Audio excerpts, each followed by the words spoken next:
Hello বন্ধুরা, তোমরা সবাই কেমন আছো? আশা করি সবাই ভালো আছো। আমিও ভালো আছি। আমি কাবেরিস কর্নার থেকে বলছি। তোমাদের সবাইকে স্বাগত জানিয়ে, ভালোবাসা জানিয়ে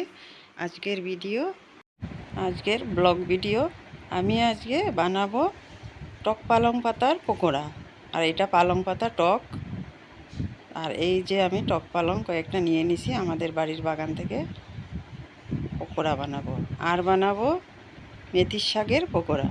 আর এখান থেকে আমি মেথি পাতা কয়েকটা নিয়ে নেব। আর এখন শাকগুলো ভালো করে ধুয়ে নেব পরিষ্কার করে। আর দেখো এখানে আমার ধোয়া হয়ে গেছে মেথির শাক আর টক পালংয়ের পাতা।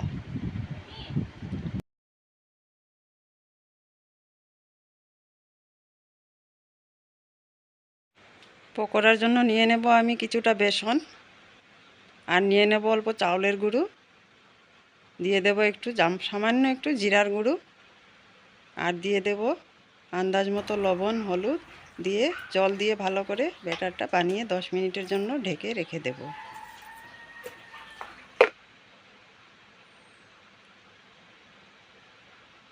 আর বন্ধুরা, ব্যাটারটা বেশি গাঢ় হয়ে গেছে, আমি আরও একটু সামান্য জল দিয়ে দেব।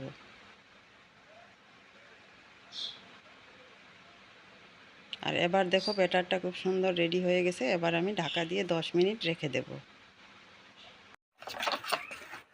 তো বন্ধুরা, আমি এই পকোড়াগুলো এবার রিফাইন তেলে ভাজা করে নেব। দিয়েছি আমি এখানে রিফাইন তেল, তেলটা কিছুক্ষণ গরম হতে দেব।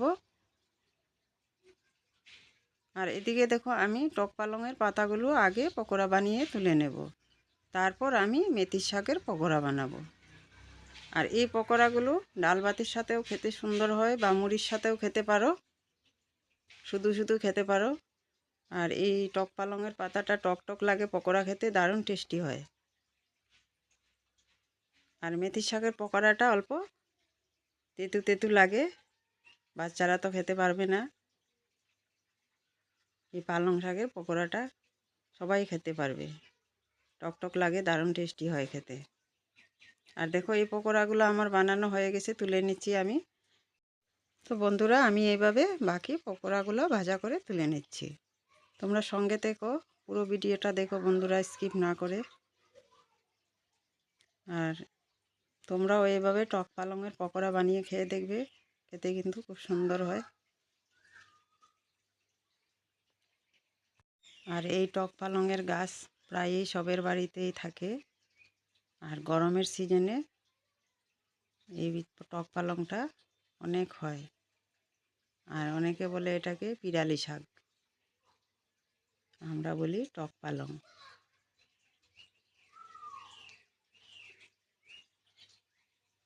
বাকি পকোড়াগুলো আমি ভেজে তুলে নিচ্ছি।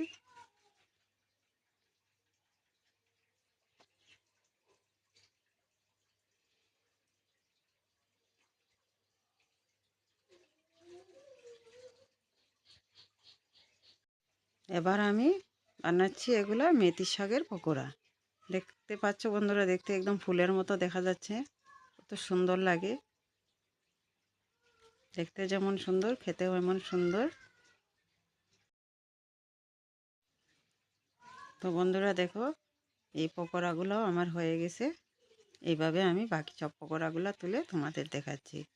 তোমরা সঙ্গে থাকো, পুরো ভিডিওটা দেখো। আর যারা যারা খাওনি এখনও, মেথি শাকের পকোড়া বানিয়ে খেয়ে দেখো, না খেলে তো বুঝতে পারবে না কেমন হয়েছে। আর এই মেথি শাকের পকোড়া ভাজছি, আর খুব সুন্দর একটা গন্ধ বেরোচ্ছে।